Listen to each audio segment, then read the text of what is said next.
Book summary: Must Love Flowers. Novel by Debbie Macomber. Must Love Flowers by Debbie Macomber is an uplifting, emotionally resonant novel that explores the unlikely but transformative bond between two women at different life stages. Joan Sample, retired widow navigating grief and isolation, and Maggie Herbert, young college student dealing with the burdens of poverty and troubled home life, through themes of resilience, healing, and the power of Emily Macomber crafts hopeful story of second chances and blooming anew. Part: Joan's journey toward renewal. Joan Sample lives in quiet solitude, her days marked by routines and persistent ache of loneliness. Having lost her husband and now adjusting to life as an empty nester, she has retreated from the world. Her sister Amy, vibrant and encouraging, becomes beacon, coaxing Joan to step outside her comfort zone. On her birthday day she spends entirely alone. Joan finally admits that change is needed.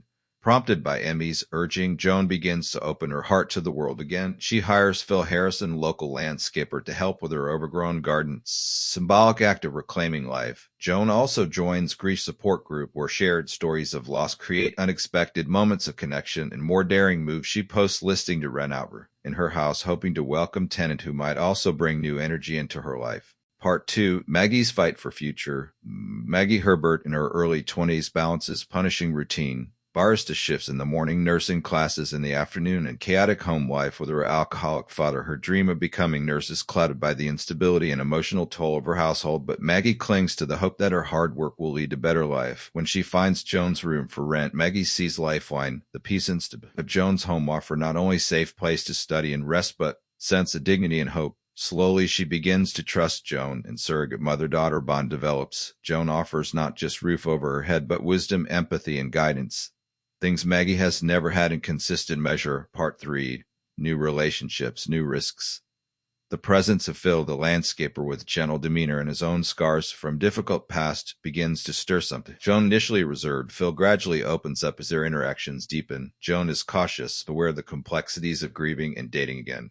But Phil's quiet persistence and genuine kindness slowly help her consider the possibility of love after loss. Meanwhile, Maggie develops feelings for Cal, regular customer at the coffee shop. Sweet and slightly awkward, Cal seems genuinely interested in her, and they begin tentative relationship. But Maggie's fear, disrupting her newfound peace with Joan, and her deep emotional insecurities make her hesitant to fully open her heart. Macomber gently explores these evolving relationships with sensitivity and nuance. Love, in this novel, is not solution to pain, but shared space where healing can occur. Part 4, Confronting the Past, Embracing the Future. Maggie's father hits new low, leading to dangerous incident that forces her to confront the truth about her living situation. With Joan's help, Maggie sets firm boundaries, ultimately deciding to sever ties with her father and fully commit to building her future. This marks turning point in her personal growth and independence. Joan also faces difficult conversations with her adult sons to discomfort about her opening their childhood home to stranger and beginning relationship with Phil. Through honest and loving dialogue, Joan explains her needs and asserts her right to find happiness. This intergenerational conflict illustrates the complexities of family and the courage it takes to pursue joy at any age. Part 5, Garden in Bloom, Symbol of Rebirth. As Joan's garden flourishes under Phil's care, so does her emotional well-being. The garden serves as living metaphor for the novel's central message. Life may be overgrown with loss and pain, but with care and intention, it can bloom again. Joan and Maggie host garden party at the end of the novel. Celebration not only of nature's beauty, but of new beginnings. Maggie prepares to move into a small apartment of her own. Her nursing studies progressing well and her relationship with Cal growing stronger. Joan and Phil continue their slow-blooming romance, savoring each moment with gratitude and grace. The story ends with Joan planting new bed of flowers, quiet act that affirms her belief in the possibility of joy, renewal, and connection. Themes and takeaways. Healing from grief and trauma. Both women face emotional wounds. Joan from widowhood and Maggie from childhood trauma. Their healing is slow but supported by community and compassion. Intergenerational friendship. The bond between Joan and Maggie highlights the richness of relationships formed across age divides. Found family. The novel celebrates the families we choose. Those who love us not out of obligation, but out of deep shared connection, hope, and second chances.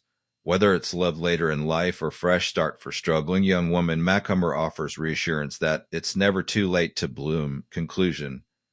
In Must Love Debbie Macomber delivers deeply touching story that reminds readers of the beauty of life, small moments, and the unexpected joys of connection. Through well-crafted characters and an emotionally rich narrative, Macomber honors the resilience of the human spirit and the transformative power of kindness, community, and yes, flowers. It's a novel that leaves the reader with heart full of hope and the comforting reminder that healing often begins with opening the door, planting seed, and letting love grow.